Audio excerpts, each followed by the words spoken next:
How's it going, everyone? My name is Jose, and in this channel we talk about digital minimalism and as well as dumb phones. So if that's something that interests you, make sure to like and subscribe to the channel. So today's tip is to do time zones, and I'm not talking about the ones that are horizontally related and we all live in. So I live in the mountain time and you may live in Asia or in Europe and you have a different time zone, but I'm talking about throughout your day, to have pockets that are completely offline and to have pockets that are completely online. That way you do away with the guilt of being on social media or email or whatever online activity you have to do for work or for personal that gives you encouragement. Maybe it's watching a show or something like that. But instead of having that guilt that says, oh man, I'm just spending like 5 hours online, maybe you put them in a time zone. So for example, throughout my day, I start my day by doing a walk with my dog. So that's completely offline.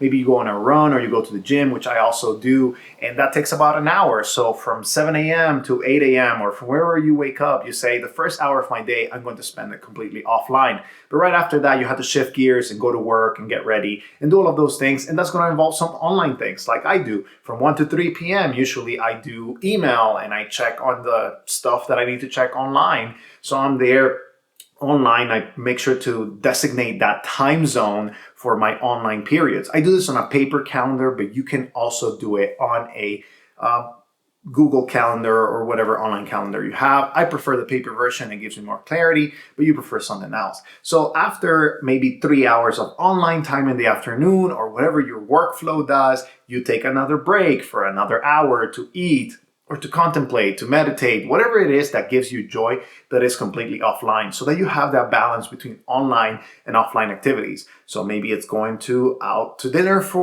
with a friend or with a loved one, or whatever it is, or maybe it is building a Lego set that has been sitting in your table, or something like reading, something that is completely offline. So you have that balance and you don't have that guilt. So you say, okay, for the next 5 hours, I'm going to be online. I'm going to be guilt-free because I have to do this stuff. But right after that, I'm going to take a break. I'm going to be offline completely, and I'm going to prioritize my mental well-being, my physical well-being, and just stepping away from screens.